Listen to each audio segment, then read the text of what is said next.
force in the growth, shaping and survival of our Pasifika communities. It's also been vital in my own development as a writer and thinker, and in how we have influenced and changed the nature of the national culture of Aotearoa. Our most obvious contribution to that national culture is being made through sports. I love sports and our magnificent sports heroes, but I'm not going to talk about them. I'm not even going to talk about Bernie Fraser's stereotyping his own people. He hasn't wised up to the fact that our struggle for acceptance, even in sports, has been an extremely painful one against racism and sexism. I belong to that group of Pasifika writers and artists who were born in our home countries, but who have grown up and lived most of their lives here. Looking back this morning, looking around this audience this morning, I'm estimating that most of you are Aotearoa born, but we all share one thing. We did not come out of a cultureless void. Our parents and grandparents who migrated to Aotearoa brought with them the diversity and complex depths of our ancient island cultures. So all of us here were born into families and Pasifika communities rich in history, oratory, poetry and stories, spirituality, art, music, dance, and all other art traditions. And despite the fact that the dominant colonial culture here denigrated our cultures and languages and tried to make us feel ashamed of them, our ways have survived in us, and by shaping who and what we are, have contributed enormously to the ways we make and practice art. For many of us, our rejection of colonialism, racism and sexism, and our refusal to be Pākehā and reject our ways of being and dreaming is at the heart of the art that we do. Our art is our attempt to understand who and what we are, and the marvelous cultures, histories, and situations we have come out of. Our art is the search for that, and to map and shape the present. All artists everywhere are influenced throughout their lives by everything around and in them. And our artists, because they have grown up in a society and national culture and in tertiary educational institutions which are largely Pākehā, are conversant with Western arts and practices and have indigenized those in their work, and over the last 40 years have produced art which we can now call Pasifika, fusion which is unique to Aotearoa. Arriving at that fusion has not been an easy or deliberate process. I want to illustrate that by talking about writing and literature, because it is the art form I know a little about. But as I talk, you should parallel your own art form and your own development as an artist to what I'm going to say about the writers and our journey in Aotearoa.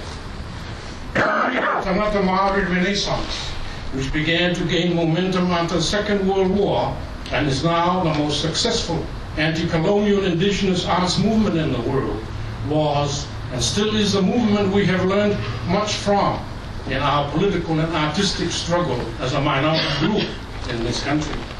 So for me, the start of what would later be called Pacific literature and writing by Polynesians began in the 1950s and 60s with the writing of people such as Hone Tufare, Jackie Stern, Rodi Hapipi, Harry Danzy, Alistair Teriki Campbell, Johnny Frisbee Heidenstreit, and Tom Davis, a remarkable pioneer generation who wrote as part of the anti-colonial struggle. Incidentally, most of you know that most of the literature written about us is not by us, but by outsiders. In 1848, Johnny Frisbee and her father published Miss Ulysses of Puka Puka, an autobiography, and in 1960, Tom Davis published Makutu, perhaps the first novel by a Pacific novelist. This group all went on to publish large bodies of work, poetry, fiction, and plays. For me and my generation of Pacific writers who began to publish in the late 1960s, they became our models, our mentors, our inspiration. Sadly, Onetu Farah died in 2006, and Alistair Teriki Campbell and Jackie Sturm died a few months ago. Roby Habibi and Johnny Frisbee continue to write today. Those writers had to struggle against the prevailing racism and condescension that plagued even the literati of this country. And as you know, for any artist to search for your own voice and style is difficult enough and takes a lifetime. But it is even more difficult if you're a minority group and try to do it within a national culture, an international literary culture that enforces monocultural frameworks in everything. For instance, because that first generation of our writers wrote in English, their work was always judged and evaluated according to rigid standards and criteria determined in England and by the Parker literati and academia, and were judged wanton by that establishment. But our writers persisted because they wanted to find their own voice and visions and styles which suit our cultures and subject matter, and they succeeded, and my generation learned from them. And now I can proudly say that in our home countries, we've indigenized the novel, the short story, the drama, and so forth. And in Aotearoa, we've made them Pasifika and Mau. I take this opportunity to thank that pioneer generation for the fabulous literature they have bequeathed to us, for the courageous stand they took against racism and colonialism, and for the pathways they forged for us to follow. I will always be grateful to them. My generation of writers began in the late 1960s, and since then other generations of writers, poets, dramatists, novelists, and so forth have followed. Our literature continues to invent and define itself, clearing a space for itself in relation to other literature in Aotearoa. It puts us at center stage with our accents, dress, good and evil, dreams and visions. Much of it is angry and protesting, but it also celebrates what all literatures celebrate: love, sorrow, death, pain, happiness, and through it, celebration of language and the gift of speaking. Now the work of our leading writers is influencing the writing of our younger ones. It is also shaping how we see ourselves and our cultures and how we are seen by others, and destroy some of the stereotypes and myths created about us by others. I wish to pay a tribute to the younger generation of our writers in Aotearoa. I'm only going to name a few: John Boulay, Oscar Kaite, Sia Figueroa, Seri Baja, Tushiata Avia, Carlo Miller, Selina Tushitalamarsh, Bella Manusaute, and Margarita Ura. It's only a few of the younger groups.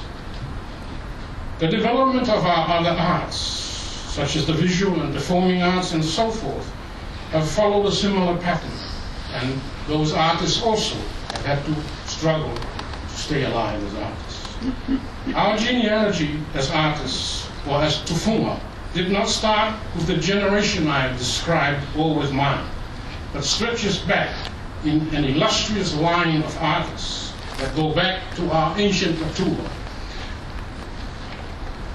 and our supreme creator, Tangaloa.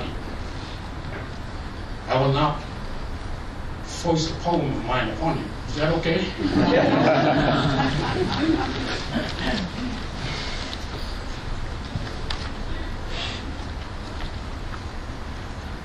At the moment, I'm writing a series of poems focused on our garden behind our house. So all the poems are called garden and they're numbered.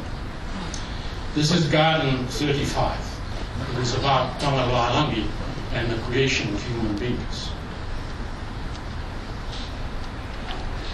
During the second red dawn of his loneliness, Tangaloa created these islands as stepping stones across the Vasaloloa, says the new painting I've just hung on our sitting room wall among all the hotels. The other night, at the poetry reading to raise money for the tsunami victims, I told the audience that Tangaloa in his loneliness, instructed his messenger to go into the forest and cut a branch of the Fue Tangata, and take it to a location in Savoy and spread it out in the sun.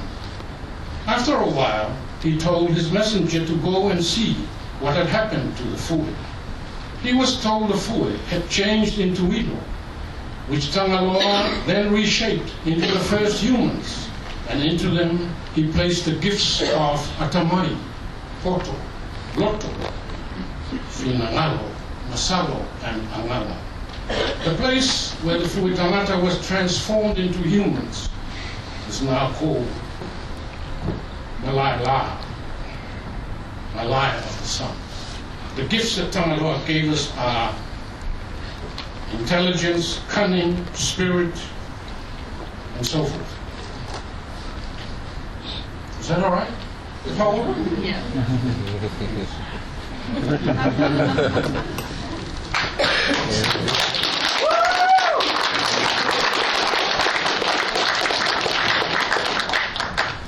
We're very lucky to belong to this very long genealogy of Tufuma that go back to the gods. That genealogy also doesn't stop with us.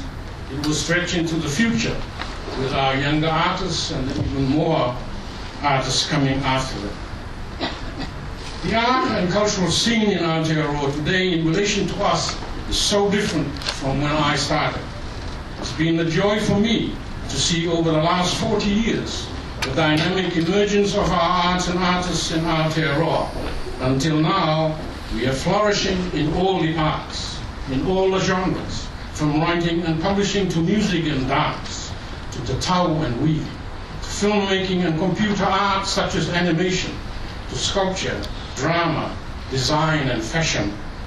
You name it, we're in it. Perhaps per head of population, we now have more artists and people in the arts than any other ethnic group in New Zealand. Sorry, Aotearoa. Yet I am left in a beautiful bewilderment. How have we done this despite the fact that we continue to be the poorest communities, suffering the worst statistics in employment, health, housing, education, life expectancy, and so forth? I always keep asking myself this question. Everywhere I travel and I go and look for indigenous arts and their developments in different countries, that is the question that always comes up. How come they're usually the poorest communities in those countries and yet they produce this marvelous art? My answer to it is we have to stay alive. And it's not just by food alone, right? We also hope to make a living out of it. For now, I want to acknowledge our pioneers in all different arts. Many of them are here today. I'm not going to list them because they're going to be insulted if I list them out. Many of them will be in the panels, and some of them and their work will be discussed during our forum. I just want to thank them for the years and sacrifice, dedication, commitment, and passion they put into their work and in helping younger artists. It is very difficult, as you all know, to make a living from your art. And most of you, I know, have lived on the breadline in order to continue with your work. But I know we make art because we can't stop making it.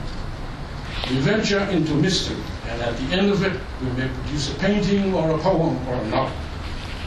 But it is a journey that is very demanding, but also very self-healing. I also acknowledge the wonderful and valuable work done by our art managers and administrators and organizations such as Creative New Zealand and New Zealand On Air and Tautai and so forth. As I've said, it's tough trying to make a living as an artist. I was asked to say a little about what I thought the future of our arts may be, what directions I think they will take. The answer for me is very straightforward. Our individual artists will take us wherever their talents and inclinations and visions take us. Writers want to write, and the very process of writing produces a story or a poem or a novel. And because writers have different interests, different visions, different concerns, the stories and novels they produce will be very different. This applies to all artists in all the different genres.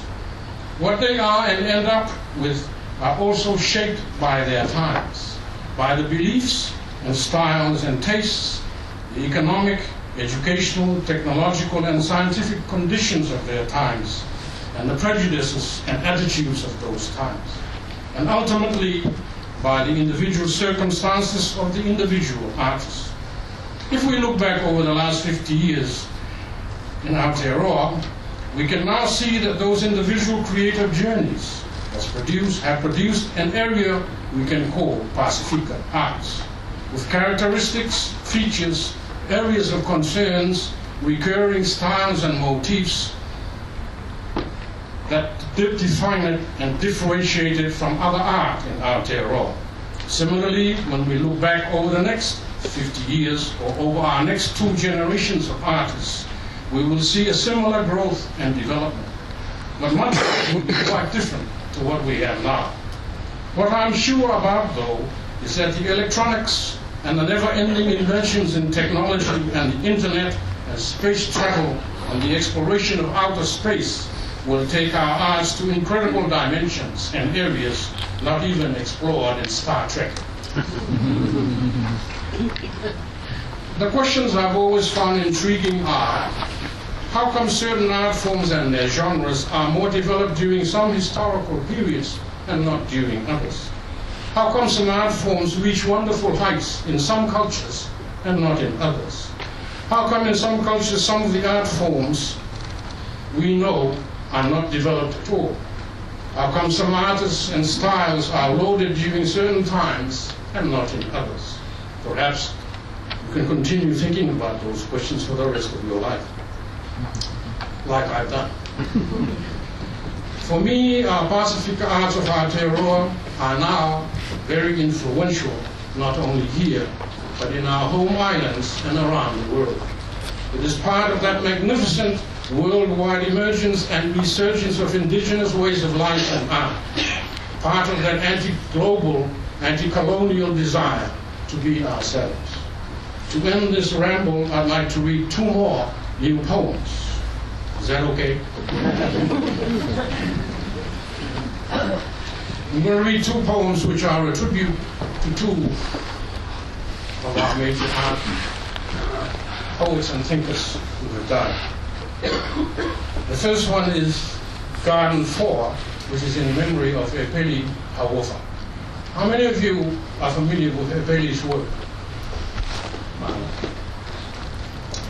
Epeli was one of our great anthropologists, sociologists, but he spent most of his life writing satire and poetry. His satirical novels, Kisses in the Rand, and short stories are probably the greatest satire to come out of the Pacific. In memory of Epeli Hauofa. In Kyoto many years ago, I discovered there are no shadows in traditional Japanese paintings. In this midday light, the bare rotary clothesline in our backyard can't cast a shadow. Our house was rented out for 4 years, and in July, we returned from Hawaii to winter, and an overgrown backyard, hedge, garden, lawn, and wet clay soil that stank. In front of the lanai, someone had planted a small patch of strawberries. Locked in the suffocating shadows of the border trees, my mandarin tree was dying. With gifted hands and devotion, Raina pruned, weeded, and planted. Now the new garden is thriving in the summer wet and heat, and honeybees hum as they feed on the nectar of the rainbow flowers, as if this lush growing in harvest will last forever. My daughter Mela emailed this morning to say that Epeli had died in Soho. Last year, he and Ungugi and I were to give a joint reading in Honolulu. He couldn't make it because he had to come to Auckland for cancer treatment. Amuia le Masina, e alu matoesa. Well, you're not all Samoans. The last Samoan proverb in it translates to envy the moon. It goes and returns, inferring that humans die, they don't return. And when you are making a eulogy, that is the most important saying you have in the eulogy. Ia me masima.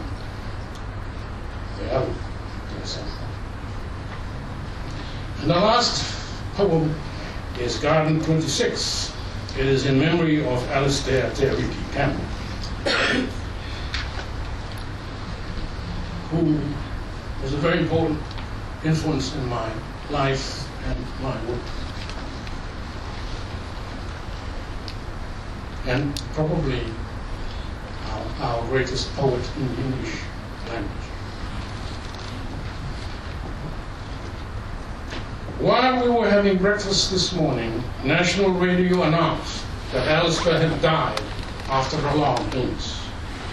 We visited him last year in his house, which is perched above Pukerua Bay, defying the storms as it gazes out at Hapiti, Te Rauparaha's fortress and our bird sanctuary, which Alistair loved and turned into the haunting songs of sanctuary of spirits.